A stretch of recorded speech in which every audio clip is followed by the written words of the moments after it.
This is its financial history too, where money's past reveals tomorrow's truth. Everything you think you know about capitalism is probably wrong. And the man blamed for creating the system, Adam Smith, would barely recognize the version that uses his name today.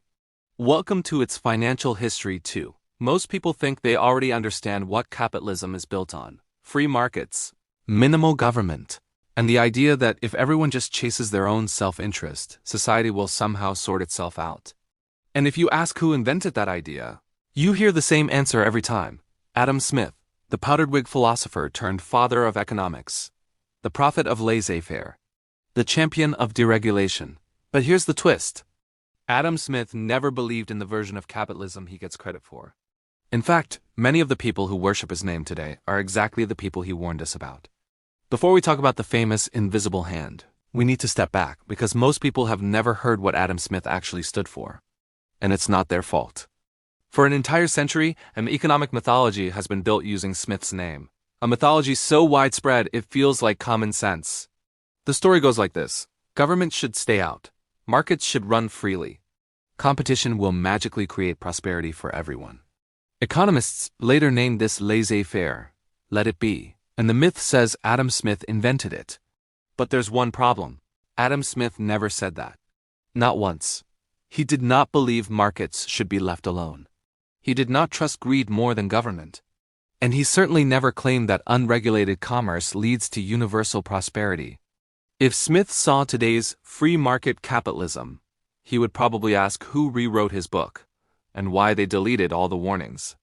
So let us return to Adam Smith's real world, not the one built from slogans, but the one he actually lived in.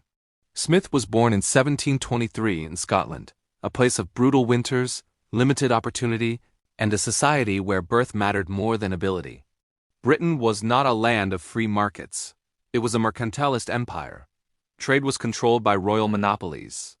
Prices were controlled by guilds. Industries were dominated by cartels. And global commerce was shaped by corporate giants like the East India Company, a company so powerful it acted like a nation with its own army. This was the world Smith studied, a world where economic and political power were deeply entangled. A world where markets were rigged not by governments, but by private interests. And Smith spent much of his life warning that when merchants gain too much influence, they will use it to bend the rules in their favor. His famous line says it all: people of the same trade seldom meet together. But the conversation ends in a conspiracy against the public. Translation? Whenever businessmen gather, society loses. That's not exactly the motto of unregulated capitalism. Another truth textbooks ignore: Adam Smith wasn't an economist. He was a moral philosopher, someone who studied empathy, fairness, and the psychology behind human behavior. Before he wrote The Wealth of Nations, he wrote The Theory of Moral Sentiments, a book arguing that societies work only when people behave with decency and responsibility. He didn't believe greed drives the world. He believed morality does. Which brings us to the most misunderstood idea in economic history: the invisible hand. Everyone knows the phrase, even if they don't know where it came from. But here's the fact modern capitalism hides. Smith used the phrase only 3 times across all his writings. 3. And none of those uses describe a universal law of free markets.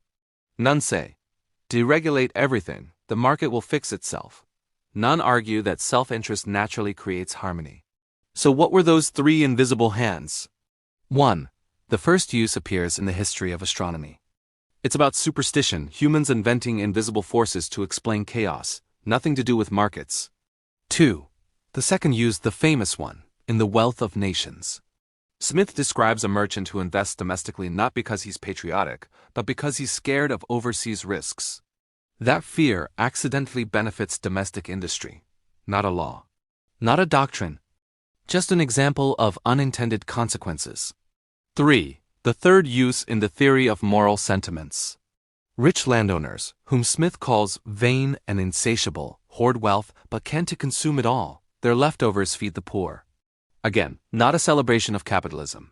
More like a frustrated observation about human limits.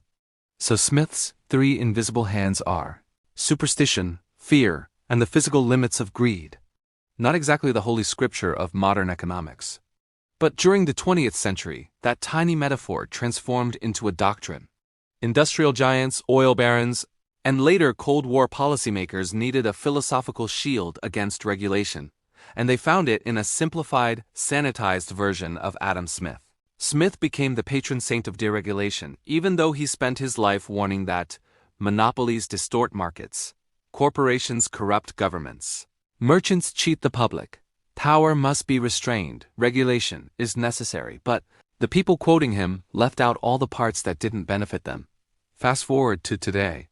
Look at the modern economy, tech giants shaping information, retail monopolies crushing competition, financial institutions so large they require bailouts. These aren't free markets. These are cartels with better marketing. The invisible hand has turned into what Smith mocked in his first metaphor. A superstition, a belief in an unseen force that will fix everything so we don't have to. But Smith never promised that. He believed markets need rules. He believed power must be checked. He believed societies succeed when morality and fairness guide behavior, not greed and not blind faith. Smith didn't argue that the invisible hand would save us. He argued that we must save ourselves. History doesn't repeat, but if you misunderstand it, it will crush you just the same. If this gave you a new perspective on the world you live in, make sure to like this video, subscribe to the channel, and turn on notifications because history has the answers, and I'll show you exactly where to